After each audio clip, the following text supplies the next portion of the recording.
the original farm here. This is a 24-acre parcel, 16 of which are planted. We have a 2-acre pond behind us for a beautiful backdrop. So I've been in the wine industry since I was 13 years old. I didn't happen upon the wine industry at a young age in the typical sense, meaning family. For me, it was quite the opposite. I come from a rough background, broken home, and nature was always the way that I kind of got out of the house and got away from the drama. And getting out into nature, I grew a love of plants. And I always knew that I wanted to work with plants when I got older. And I got the opportunity to step into a vineyard at 13, picking, weeding, pruning, doing all the important things on the front end of what goes into the bottle ultimately on the back end. I spent about 5 years with the original operation that I worked for. Stepped away from that company when I was almost 18 years old. Set myself here at the inception of this company, Vermillion Valley Vineyards, and which originally was a trio partnership, an MBA, a world-renowned botanist, and a fellow that originally owned the land, a local high school civics teacher. All three of which being retired. This was a retirement project for them. And having no commercial background for none of the three, myself, although young at the time, we say I was the one that knew how to turn on the pump. Yeah, so rotation crop fields converted to viticulture is the typical path in this part of the world. We are in Middle America. It's corn and bean land. And you do have to take some preparation depending on your soil type. Here at Vermillion Valley, the name Vermillion is the city just north of us. It gets its name from its heavy red clay soil, vermilion being the shade of red. And so heavy, mucky soil in viticulture certainly poses some challenges. And a little bit of preparation of some cover crops early on, if you depending on when you want to plant. Strategically, we're in a warm grape growing region with darn cold winters. And so most people think of north central Ohio as being cool climate. That's not necessarily the case. We get 33 to 3,500 growing degree days. This is on pace with, say, like Oakville or Rutherford, Napa Valley. Not making a comparison, of course. Because we get something called precipitation, and we get rain throughout the growing season, typically 35 inches of rain a year.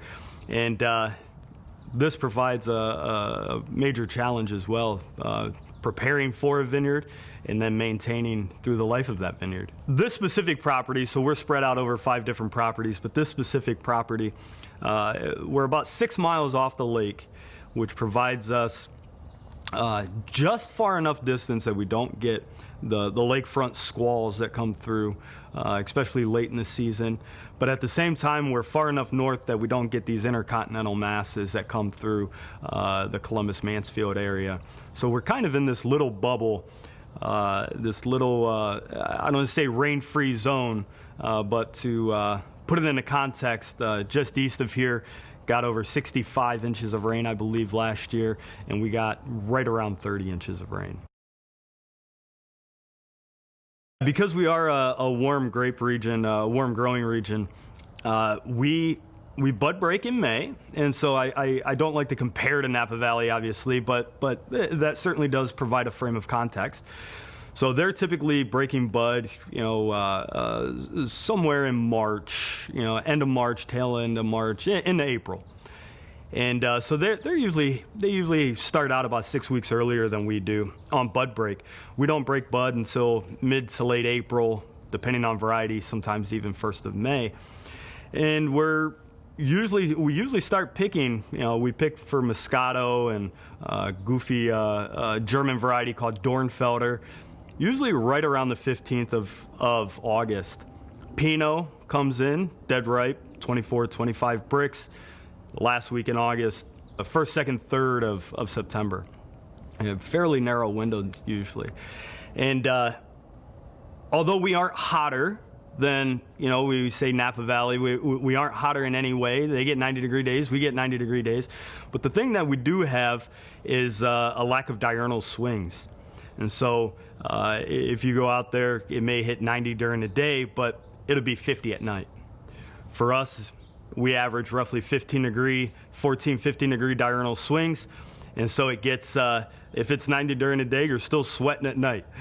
And that allows us to continue to hang through the evening. It's not great for acid, and so we do struggle maintaining some acid at times. And in big ripe years, we're going to the bag of Tataric at times. So something that California is very familiar with. But generally across the East, it's quite the opposite. They're having to reduce acid, and they're having to kind of combat the challenges of ripeness. For us, we can get any red ripe. Our biggest issues is our aromatic white wines, things like Riesling, and not burning them up. And trying to be clever in the vineyard with our hang time, our pick times, and our crop load in order to maintain proper balance in those wines. I'm not going to make a full list. We grow 35 different varieties. Wow. But we are, I talked about the lake influence a minute ago. We live and die by that lake. And so we sit in the western basin of Lake Erie. This is the shallowest basin of Lake Erie. So it warms up quickly and cools down quickly. And we sit at the southernmost tip of all the Great Lakes. That's where we can, really accumulate the heat, because we're not, throughout the summertime, we aren't getting Great Lake influence, but throughout the wintertime, we do get some radiation effect from the lake. And so that allows us to grow a very wide variety of grapes. And so our biggest producers are Pinot Noir. So we have 120 acres of vineyard in total. Pinot Noir, we have 28 acres of in total. Cabernet Franc, Pinot Gris, Chardonnay, Cabernet Sauvignon, and then we grow some wacky varieties like Dornfelder and Lemberger and Pinotage, Ribolla Gialla. You grow Pinotage? Pinotage, really? Yeah. Moscato Giallo, Muscat Attanel. We grow six different Muscat varieties. Although our focus, we focus on dry wines here, we do make some sweet wines. We don't take ourselves too seriously. If you can't love a Moscato with a pizza, it's shame on you. But then some aromatic whites, Albarino, Riesling, Gewürztraminer. And, some of those varieties can provide some challenges, especially in warmer, riper years. Every morning is a challenge. Every morning is something new. Every morning is a different task at hand. So we're 100% estate grown.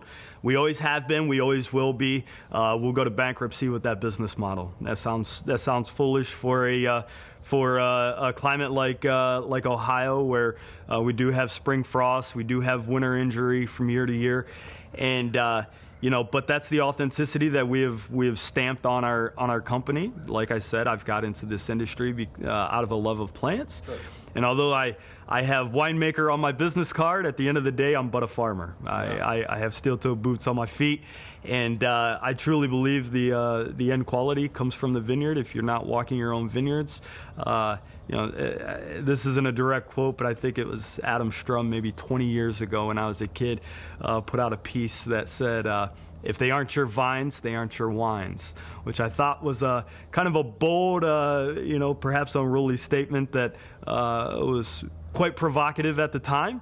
But my vines, my wines has always kind of been my moniker, and always has been, always will be.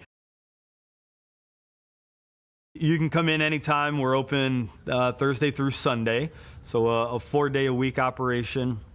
You can come on in. You can make a reservation if you'd like. You can schedule an appointment if you'd like. But we take walk-ins every day. We have tastings at the bar. Everything is, we'll do flights. We do by the glass, by the bottle, by the case. Say a pallet of it if you really love it. vermillion-valleyvineyards.com. And that'll tell you all about our sustainable practices, tell you about our wines, tell you a little bit about ourselves, our history.